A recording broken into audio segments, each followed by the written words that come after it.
you anyway. I'll see you.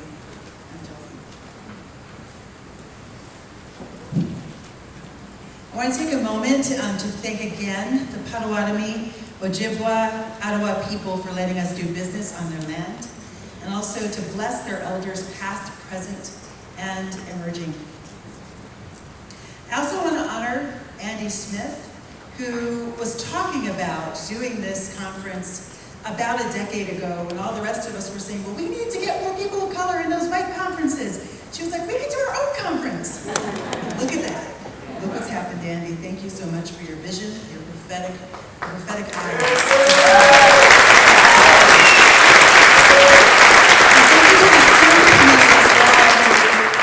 Who worked hard over the last couple of years, actually, to make this happen, and to the board and to every member whose input over the last decade has brought us to this point. Thank you. I want to tell you a story, and I'm also going to go fast. And I know you guys are used to me walking all over the stage and everything, but I'm not going to do that this time because I have 7 minutes. All right, and I'm hoping you start the clock now, not about 3 minutes ago. Okay, good. So I want to tell you a story. And I love origin stories, as many of you know, right? So I believe that you can't understand something until you go back to the beginning of it to see how it came to be and what were the logics that made it come to be, so that you can dismantle it and also make decisions about what are you going to replace it with. So, Maryland, or Virginia rather, this is Virginia, Jamestown, 1708. There's a woman named Elizabeth Key. She was born in 1630 in Warwick, Virginia, just downriver from Jamestown and across the river from Point Comfort, where the original 20 enslaved Africans were brought to this land. She was the enslaved daughter of an Englishman. In English common law, if you were a British citizen, that basically, the common law established that the status of the child, of the citizenship of the child, would be established by the father. So if your father is British, you then would be British, you would be a British citizen. It also established that British citizens couldn't be enslaved. It also said that baptized Christians could not be enslaved. So Elizabeth Key, as brilliant as she was, fought for her freedom around 1656 and won. Hello, somebody. So she said to the court, my dad is an English citizen, and he has had me baptized, and that I am an English citizen, therefore I should not be able to be enslaved. And they said, oh, you know what, you're kind of right. And so they released her. And then a lot of other people started to argue on that grounds, and they too became released. And then the Virginia House of Burgesses said, oh, wait a minute, we got to hold up on this because we're losing our labor. And so they changed the law. They changed the law to the law of Roman Partis. And the Roman Partis declared that the citizenship status follows the mother. And they added in perpetuity.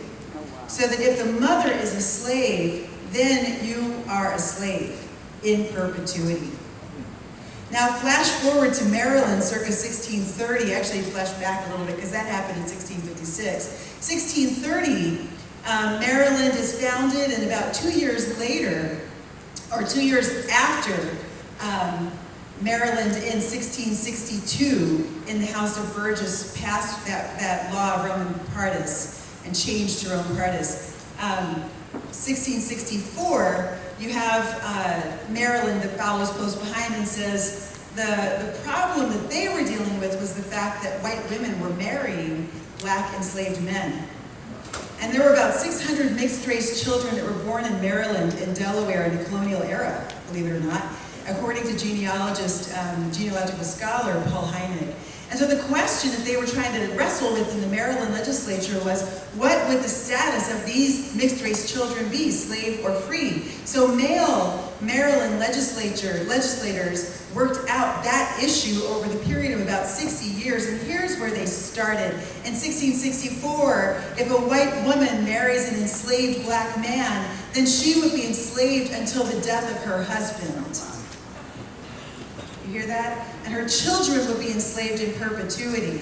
But then, in 1681, this woman named Irish Nell, aka Eleanor Butler, indentured servant of Lord Baltimore, was brought to Maryland from England, and she fell in love. She was 16 years old. She fell in love with an enslaved black man living on the plantation where she was indentured. And they got married, and she begged Lord Baltimore to have the law changed so that she would not have to be enslaved. And so he went to the assembly in Maryland, and he begged and he begged, and they changed the law in 1681.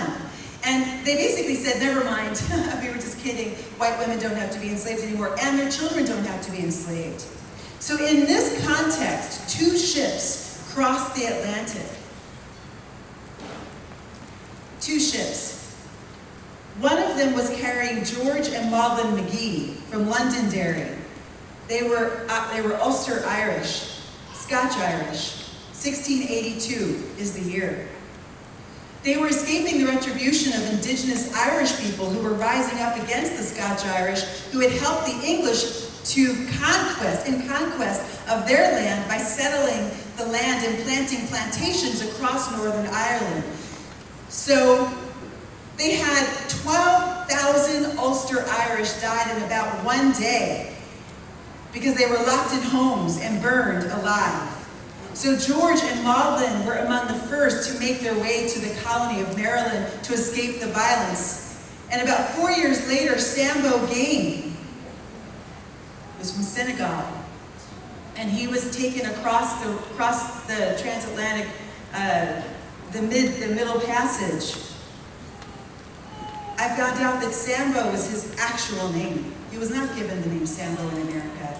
It means second son in Senegal, in the areas that are closer to Mali and to Guinea. But according to the law that was passed in 1681, both Maudlin and Fortune should have been free, and it seems that they were at first. But in 1692, Lord Baltimore fell out of favor, so the Assembly revoked his 1681 law and replaced it with a set of race codes that clarified the hierarchical distinction between black, white, and other, and mixed.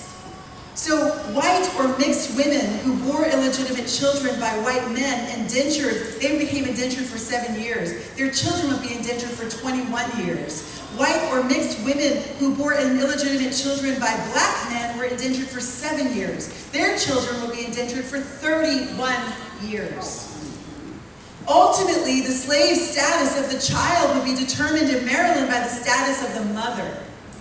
If the mother or the grandmother was white, then they could not be enslaved. Indentured, yes, but not enslaved. And in all of this, the institution tasked with the managing of the sales of indentured and enslaved bodies, men, women, and children, was the church. The church! The church is where the money was passed. The church is where the records were kept. And then in 1705, Fortune, my ancestor, stood in a courtroom where she was ordered to serve an English woman of the courtier class, a woman granted land, the equivalent of all of Somerset County, a woman named Mary Day.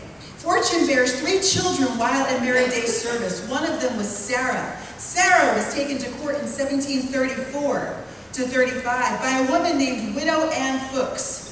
Widow Ann Fooks charges Sarah with having an illegitimate child while in her service. So Sarah was ordered to serve 7 more years. And according to the law, her child would be indentured for 21 more years. The Fooks family was near royalty.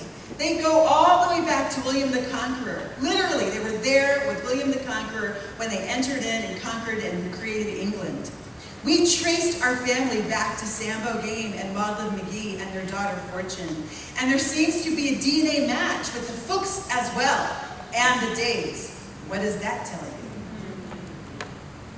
So the implication is that at least 2 generations of Fortune family women were likely raped by men in the families of their English owners. They bore multiple children while indentured. The men were never brought before the court, but the women were there, and they were being punished for having illegitimate children.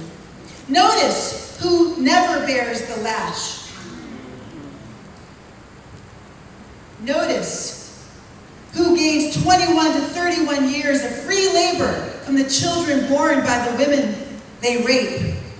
Notice who is never penalized for raping and impregnating his white and mixed-race servants.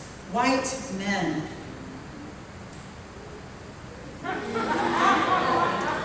Immigration Act of 1790 only perpetuates this. The only ones eligible to become naturalized citizens are free white men. And the 15th Amendment carries it even further. Only men are given the right to vote. So am I saying that white men need to feel guilty? No. These are our foundations. These are the foundations we must face. We must consider their biblical implications. What does Scripture tell us? It tells us on the very first page that brown colonized priests, exiting 70 years of slavery, decided to write down their creation story. And when they did, they declared that they, along with all humanity, were created in the inherent dignity usually bestowed on folks and days. But these brown colonized priests declared all humanity bears the image of God. But we have shaped a world according to a lie. We live in a world where male folks in male days and the women who aid and abet their conquest for supremacy in the hopes that they can glean from the scraps of white supremacy, that they have created a world for their comfort, their social comfort, their financial comfort, their legal comfort, their mental comfort, their emotional comfort. And one of the most critical ways that they did this was and is by exploiting the labor, wisdom, and genius of men and women of color, and particularly the bodies of women of color. Why? Money. Because according to the white Bible, money equals peace. The hierarchy of human belonging that we call race in America exists to secure and protect white men's peace. The hierarchy of human belonging that we call gender in America does not exist without racial and ethnic hierarchy. These two demons are inextricably linked. They are sibling oppressions crafted to secure and protect the comfort of men of European descent. The question is this: how do we repair what the constructs of race and gender broke in the world? And I give you this: baptism. Baptism. No Jew, no Greek. No slave or free. No male or female. All power distinctions are wiped away between all genders, all ethnic groups, all racial constructs. Racial constructs disappear. And we all are called to exercise dominion on earth. That's the title of the next book, y'all. Get it?